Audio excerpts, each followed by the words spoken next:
Welcome back to American Roots. My name is Jessica and today I'm going to show you how to make chicken stock.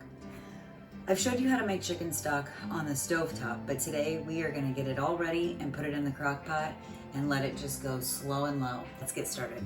I'm going to start by peeling my carrots. I'm going to use a clean paper towel.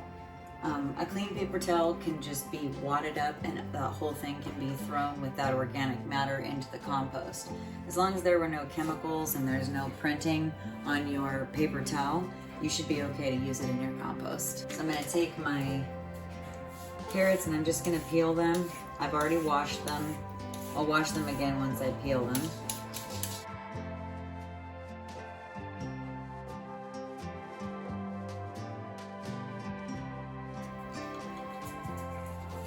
I'm going to use probably about 7 stalks of celery. When you're doing stock, the leaves, it's very flavorful. You just want to be careful because you don't want to leave them in the stock. So you either want to use like a sachet or you want to just make sure you strain the stock really well if you use the leaves.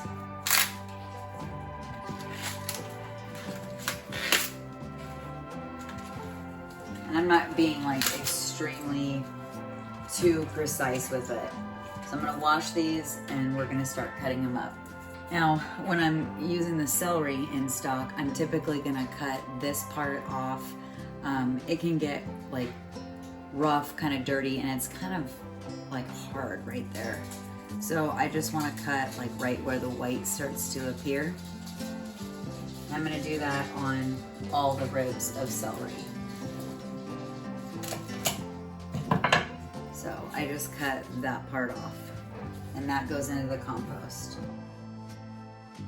All right, so I'm gonna put my skillet on about medium low and I'm gonna use a combination of butter and oil. My oil gives my butter a higher firing point, so my butter is not gonna burn as quickly, so I have time to get my veggies and such in there. Butter is always a good fat to add to stock. You don't have to add butter. Got my pan heated up. I'm gonna use about 2 tablespoons of butter. I'm gonna put extra light olive oil. I love this Bertolli brand, extra light.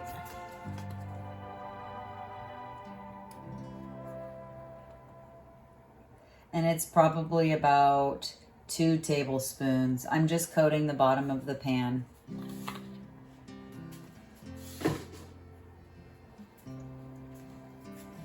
I'm gonna let that melt. All right, so I'm just gonna start cutting pieces. Now with stock, you wanna cut your pieces relative to how long it's gonna cook. So if it's gonna cook for all day long, you're gonna cut your pieces a lot bigger. If it's gonna cook just a short amount of time, then you wanna cut your vegetable pieces smaller. Since I'm letting this go slow and low, I'm gonna do about a 3-inch piece across all the vegetables.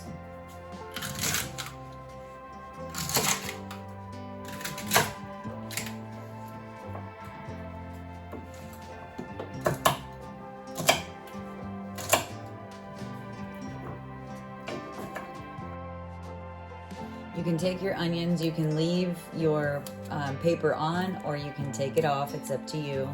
If they were washed properly, then I don't see any problem with leaving the paper on. And you can tell just by pulling it off and looking in there. But I had a chef that I trained under from Austria who insisted on putting the paper in there. He loved any element. He would even put the knot of the onion in there. He didn't want to waste any part of the food. I think if you're using it for like a sauce, I would not put the knot inside of your stock. I don't typically put it in there just because a lot of dirt can sit in there. So I'm gonna cut the knot off, split it in half, and then quarter the onion.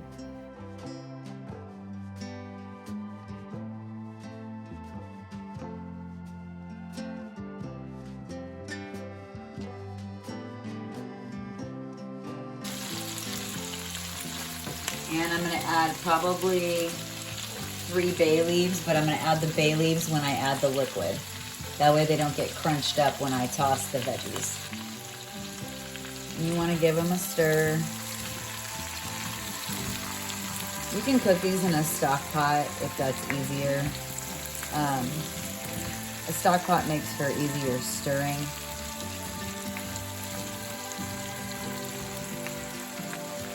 The other thing I'm going to add in here is cloves of garlic. These are the garlic that we harvested out of our garden. We left them in a Ziploc bag in the refrigerator, and I'm just going to put 4 and a baby cloves of garlic. Precise measurement. My onion scraps, tops and bottom, can go into compost with everything else. And I'm gonna take it just like this and throw the paper towel and everything in the compost bin. Oh, the smell is so amazing. I wish I could make the video smell as good as it does in here.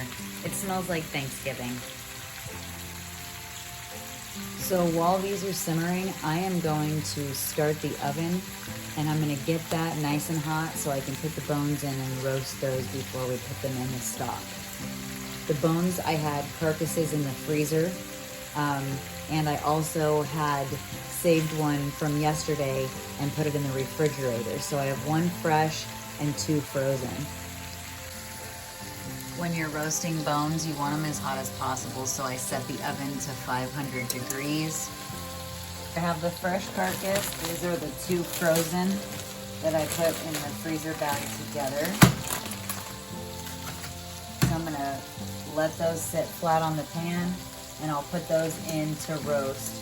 We're probably gonna start with about 10 minutes, and then I'll see how much longer they need. So why 3 carcasses? Why not just 1? Well, you can make a quick stock with 1, but the more bones that you have, the more gelatinous the stock is going to be. You're going to pull more marrow and nutrients out of the bones. If you have more bones, then obviously you're going to be able to make more stock at one time, and it's going to be a lot more rich and gelatinous. So while we're waiting, every once in a while, you just want to give it a stir. It's okay if your veggies get a little golden. Golden is good. Brown is okay. Burned is not. You don't want to give that flavor in the stock. So that's why it's good just to, if it's too hot, turn the heat down. We're trying to make these onions just a little translucent. The point of sauteing the veggies is it really brings out the flavor. It allows that to kind of come out. You can, we're gonna scrape the bottom of the pan, release a little bit of the fond from the bone pan. And it's just going to make for more flavorful stock. I forgot we were gonna put 2 onions in there. So I'm gonna cut this other onion up real quick. I was looking at the amount of bones we had, and I thought, those veggies, just something seems off. So you want a 50% ratio of onion to 25% ratio celery and carrot.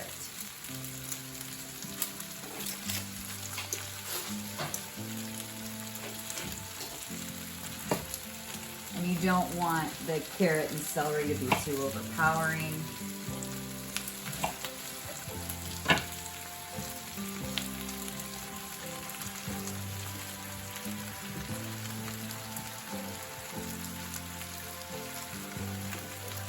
And just incorporate it. So it doesn't matter that I didn't get this in at the same exact time as the other onion. I'm gonna still let this cook in there. Cooking is not about being perfect.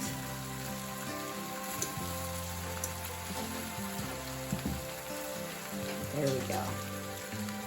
All is well. 50% onion, 25% carrot, 25% celery. Here's Here's a little kitchen tip I learned a long time ago.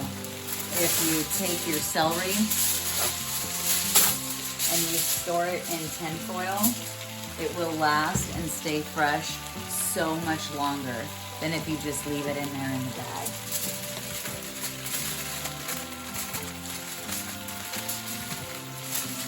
I tried it, I thought, oh, let me see if this works. It works.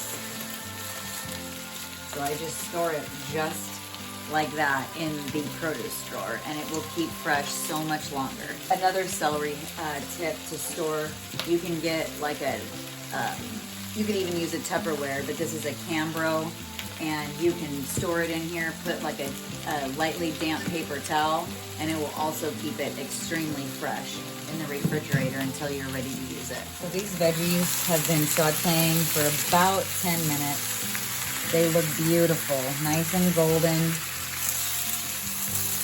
You can see that. I'm gonna turn the heat down just a little bit, and we're gonna get the crock pot ready. All right, I got the bones in the oven. I'm gonna set them on to cook for 10 minutes. You wanna wait to put your veggies in the crock pot. You can put them in first if you want.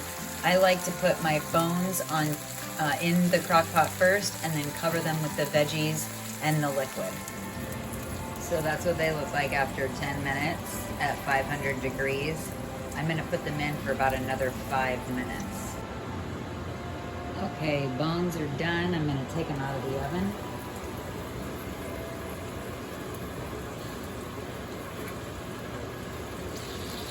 Be very careful of all the hot fat that has rendered and is now all over the pan. It's sizzling. The bones look great. I'm gonna transfer them to the crock pot, and then we're gonna top the veggies. So I'm just gonna take them piece by piece.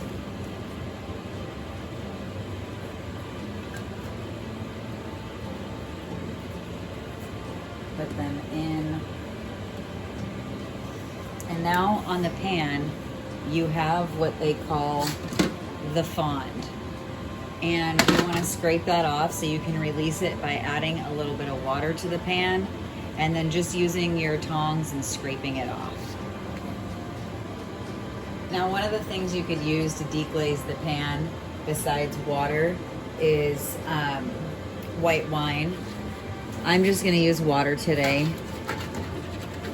And you want to really release any of the chunks that are sticking to the pan.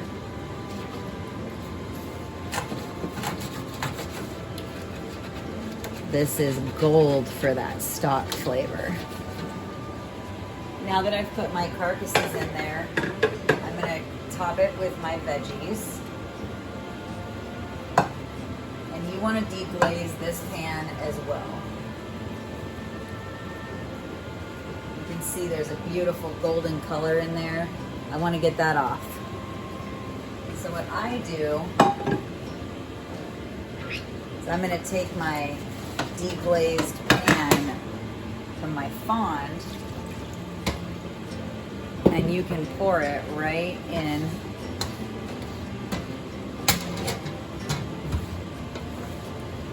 your pan. And I like to use my spatula for this.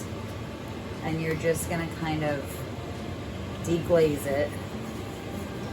And then you're just gonna pour that right over the top.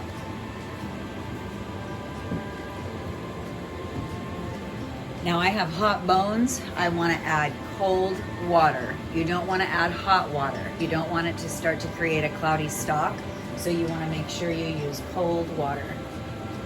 And I'm gonna fill it. I want it to cover the top, if possible. So I have kind of a dome lid on the crock pot. The thing I like about making stock in a crock pot is it doesn't seem to evaporate as quick as it does when it's on the stove. Now if I put any more water in that, she's gonna burst. So I'm gonna leave it just like that. I'm gonna top it. Oh, my bay leaves. Almost forgot.